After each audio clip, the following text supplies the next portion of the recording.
Warning, this content may be upsetting or disturbing to some audiences. Cardi B drugging and robbing men makes her a predator. 12 of the most unpopular opinions of Reddit. Amy Schumer is a self-confessed rapist and thus deserves to be in jail. In a speech Schumer gave at the Ms. Foundation for Women's Gloria Awards and Gala, she confessed to having sex with a college friend that was so drunk, he couldn't even get an erection, let alone consent to having sex. And then came the sex, and I use that word very loosely. His penis was so soft, it felt like one of those de-stress things that slips from your hand. Sex without consent is the very definition of rape. Amy also confessed to sexually assaulting her male cab driver in a podcast and casually laughed about it. Nobody cared. In the video Opie and Anthony, Amy Schumer in studio June 5, 2012, Amy admits to forcefully grabbing her driver's hand, putting it on her vagina and getting the driver to finger her. The host says, "So you raped a guy?" and Amy replies, "Yeah, I know. When I tell this story I say I let a cab driver finger me, but really I took his hand." Sick. If the genders were reversed and a male comedian had confessed to stuff like this twice, he'd be in jail after public outrage. Why the double standards? Amy Schumer is a self-confessed rapist. Being a single dad with half custody is just as hard as being a single mom, but I don't have a rally cry of support behind me. My ex has women telling her on social media how amazing she is for raising kids at her own and how strong and independent she is for picking herself up after the divorce that she caused with her affair, and being a mom. I have none of that. It's not that my friends don't think I'm a good dad, it's that as a society, we have made the single mom a sort of unsung hero. What about single dads? We do the same. I work and take care of my kids the same way, but I don't get celebrated like I'm doing something amazing. I just get the recognition that almost all dads get. Nothing.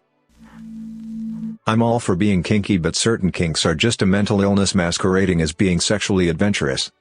Like if you like to be called daddy in bed, it's a bit Freudian, weird maybe, but I don't mind, you know? If you want to be tied up, have hot wax poured on your boobies or snort coke of a dude's dong, I don't mind at all. But if you actually dress up as a baby and shit your diaper and get your rocks off to this, or pretend to be an animal and get off on animals or babies, even if they are just pretend animals and pretend babies, then it goes beyond a normal fetish and into the realm of mental illness. Calling someone out for basically being into pedophilia or bestiality and hiding it as a fetish or kink that should be understood and respected isn't kink shaming, it's just being a concerned citizen and perfectly fine. Young men opting out of society to play video games and focus on their hobbies are acting completely reasonable. There are a lot of whiny articles recently about how men don't go to university at the same rate as young women, don't work as many hours as they used to, and in general participate less in society, and rather play video games or something. This naturally comes at the expense of traditional life attainments such as working yourself to death, having an insanely expensive wedding, and being the sole provider for a family that will eventually kick you out. Just a few examples: put a ring on it? Millennial couples are in no hurry, New York Times. Why are millennials putting off marriage? Let me count the ways, Washington Post. Etc. If you read through these articles, you will find that the theme is men bad because they refuse to play the social role written for them. It's mostly from the perspective of how this creates problems for women in the long run, but still that's the core of it. Contrary to what these journalists would have you believe, I think these young men are acting completely rationally when opting out of this life script. There just aren't enough incentives to play this role, it is too risky and too exhausting, and I can personally see how one would derive way more satisfaction from hanging out with one's mates, playing video games, or being in a band. Young men don't owe society anything. We should just live, and let people enjoy their lives in the way they want to, instead of judging them. Can I just say, we don't live in a world where everyone gets offended all the time. We live in a world where the very small minority are given a voice by the media because reporting that no one got offended isn't news. The best thing we could possibly do is just ignore them. There's this constant thing at the minute where we talk about how everyone gets offended all the time, and the reality is it just isn't true. Social media has like-minded individuals the opportunity to find each other and create a larger voice. We act like we're living in a world where the average person is this upset by everything snowflake, when in reality the average person is as sick of it as everyone else. I mean, how many of you have actually met one of these people? Because I only hear about people getting upset with things like, "Baby, it's cold outside." If you don't want to donate your organs after you die, you shouldn't be allowed to receive donated organs. The only exception is if you cannot donate an organ for medical reasons. I've heard people say that they would accept a donated organ, but they wouldn't be happy to donate one, which is the height of selfishness in my opinion. Letting people die so that a dead religious person can keep their organs, which will be cremated or buried, is insane. Cardi B drugging and robbing men makes her a predator. In a recently discovered online video, Cardi B claims I had to go strip, I had to go, oh yeah, you want to have sex with me? Yeah, let's go back to this hotel, and I drugged men up, and I robbed them.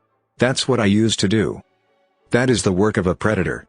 Maybe it isn't as bad as Bill Cosby, but as they both drug people, the two can be compared. Cardi B should not be a celebrated public figure.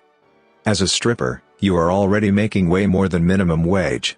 If you can't survive off of a stripper's salary, you should go ahead and crawl back into your mother's womb because most people survive off less. How many of those men overdosed from the drugs and never made it out of the hotel room? We will never know. An alleged victim has come forward. He claims she stole $850, an iPod Touch, a belt, and she also raped him. Okay, boomer is a completely reasonable and well-deserved response from millennials and younger generations due to the mess that the previous generations left us to deal with and their refusal to take responsibility for their actions. Facts: millennials earn 20% less than baby boomers did, despite being better educated. Cost of college has gone up at 8 times the rate of wages. There is not one single state in the United States where a full-time, just above minimum wage job can support a one-bedroom apartment. Student loans now make up the largest chunk of non-housing debt in America, and many entry-level jobs now require a degree. Cost of living is up 300% or more since the 1970s, but wages are only up 50 to 70%. For example, the Bureau of Census reports that the average price of a new home in June 1998 was $175,900. According to inflation, that price today should be $271,931. The same report places the average sale price for June 2018 at $368,500, however, more than 35% higher than the price when accounting for inflation alone. A gallon of gas in 1994 cost $1.06, making it $1.64 in June 2014, when adjusted for inflation. The actual national average price, as of July 2018, is $2.88 to 75% higher than what it would be if inflation were the only cause for the increase. The median household income in 1998 was $38,885. The most recent year with full data available is 2017, so adjusting for inflation as of that year gives a median income of $58,487. The Bureau of Census reports that the actual median 2017 income was $59,000, higher than the adjusted figure, but not by very much, and certainly nowhere near the percentage that prices have outpaced inflation. This did not happen by accident, this happened because of greed. CEO salary and shareholder profits have outstripped wages and cost of living by a factor of between 3 and 8 depending on the source you read. Millennials truly have it harder than our parents did. We cannot afford to put ourselves through school working a part-time job, they could. We cannot afford to have one parent stay at home, they could. We cannot afford to buy a house on a single income, they could. And yet, boomers have the audacity to tell us that we need to just work harder, pull ourselves up by our bootstraps. That we're lazy and entitled. No, we're not. The data shows that millennials work just as hard as our parents' generation, but we struggle more. For years now, when boomers have told us, "You're lazy and entitled and we need to just work harder," we've tried to explain this to them, and they don't listen. We learned that there's no point in trying to convince them, nothing will change their mind. So now we just say, "Okay, boomer. Can Marvel shut the hell up for like a decade at least?" They're oversaturating the market to the extent that they're really going to go the way of the Western at some point. Talk about franchise fatigue. Yeah, Marvel isn't immune. They're going to crash, and crash hard at one point. And, no, the positive reviews they keep getting really aren't honest, and that's been getting more transparent in all the latest Marvel releases. From a craftsmanship perspective, they simply aren't good films and have been barely nominated for technical awards. The stories are simplistic and very heavy on fan service and basic roller coaster action movie techniques.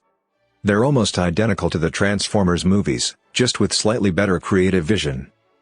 No, I'm not the arbiter on what films are trash and what films are good, or anything, but But the critics load a party with fresh scores for every Marvel film with dozens of complaints about the films and just end up designating it 4 stars or fresh because it's fun, I guess, or it'll work for the audience it's meant for.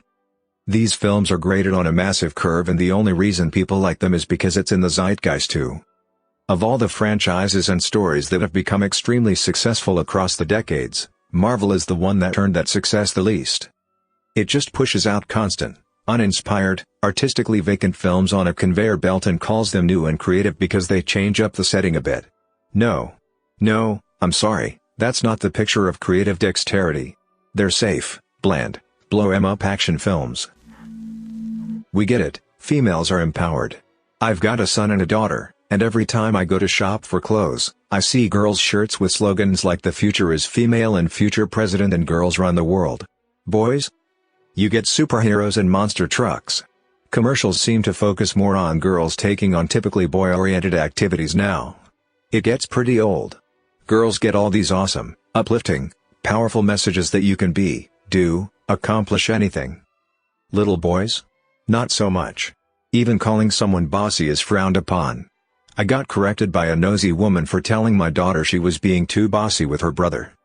Was told no, she's just strong and executive-minded. Thanks for undermining my parenting, lady. We get it. Quit browbeating us. Thanking God for something a human clearly did is a massive insult to that person. I'm not sure if this is truly a massive unpopular opinion, but I've seen enough posts and comments online. I've had enough.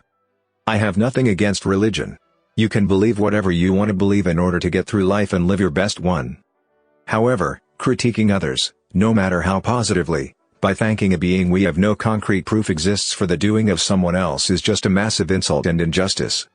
I've seen so many posts and comments on nice posts about how, for example, God is amazing for helping those doctors save that little girl, and for successfully giving her the surgery she needs. No. I don't care how real you think he is, God had nothing to do with that. Those men and women went to many years of medical school, where they learned from and were taught by other professionals, not God, and paid many dollars to get to where they are. God did not guide that person's hand, skill, knowledge, training, and their muscles did. God did not come down from the heavens. God did not pick up a scalpel and fix your child. God did not do that surgery. They did. And saying that God did is a massive insult to that person because it negates everything they've done in order to save someone. It completely ignores the effort, time, money, and passion they put into their career and life in order to save someone else's. Especially if that person is not religious. Sure. You can call it a miracle or God's work if you had just enough milk for your cereal or finished both the shampoo and conditioner at the same exact time. God didn't do that either, for all of your previous actions did, but whatever. It doesn't really matter because nobody did anything monumental and praiseworthy there. But to say that God did something amazing like save a child's life, take down a school shooter, apprehend a thief, found a missing person, etc. is just wrong.